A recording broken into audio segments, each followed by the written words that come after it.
Hi, I'm Brian Albert. If you're on TikTok, then you've probably seen this floating around. John Mulaney and Kronk have the same voice, just different pitches. I'm no impressionist, but I can prove this. The boys are for Goose-Go. Goose-Go's voice, and it's John Mulaney. It's the same voice. I posted this like out of the blue, and then it just like blew up, like really blew up. I did not expect it to blow up this much. Everyone that I've seen commenting on it and like stitching it, they've been all super nice and super funny, and it's been really awesome to see the response to it. So thank you for that. But then people started saying that they wanted to see John Mulaney quotes with Patrick Warburton's voice, and I thought that sounds great. I love that idea. But then I thought, I can exploit this further. So I sat down, pulled up some reference images, and started animating. And in a couple hours, I was able to get an animation of Kronk saying, I was over on the bench. I recorded myself saying the line, booted up Blender, then started with what animators call key poses, which are the main storytelling poses of the action. For this animation, it'd be this one, and this one. I followed that up with breakdowns, which are the poses that define the motion even further. These are typically the poses that are in the dead middle of the key poses. Then from there, I essentially subdivided and subdivided and subdivided, drawing more poses in between the poses that were already there. And I kept doing this until there were around 24 drawings per second of animation, give or take. This whole process took 6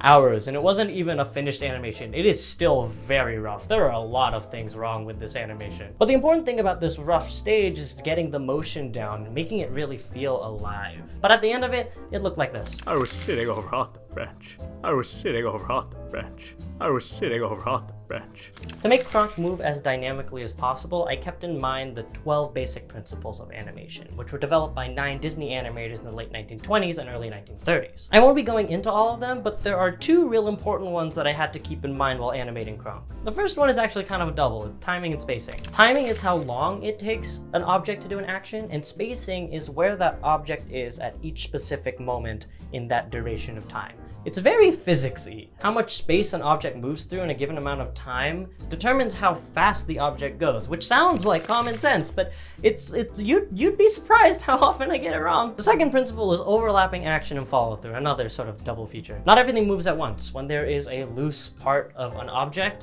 it tends to sort of drag behind the main motivator of the action. Kronk's hair swings and bobs as he moves. Kronk's hands are dragged behind as he leads with his elbow. When animating, I try to keep in mind where the core of the movement begins and then work outwards. Usually it starts with the character's literal core, their abdomen and their hips. In fact, I usually tend to animate just the torso first and then add the extremities. I'm really proud of how this animation turned out. It might be my favorite animation that I've done to date, which is great because I can't put it into any of my portfolios ever. The industry sucks. If you want more on the animation process, I made a video in which I animated airbending from Avatar: The Last Airbender, and I'll put that in the card above and the doobly-doo down below. If you want more just general animation-related content, feel free to subscribe. It's completely free.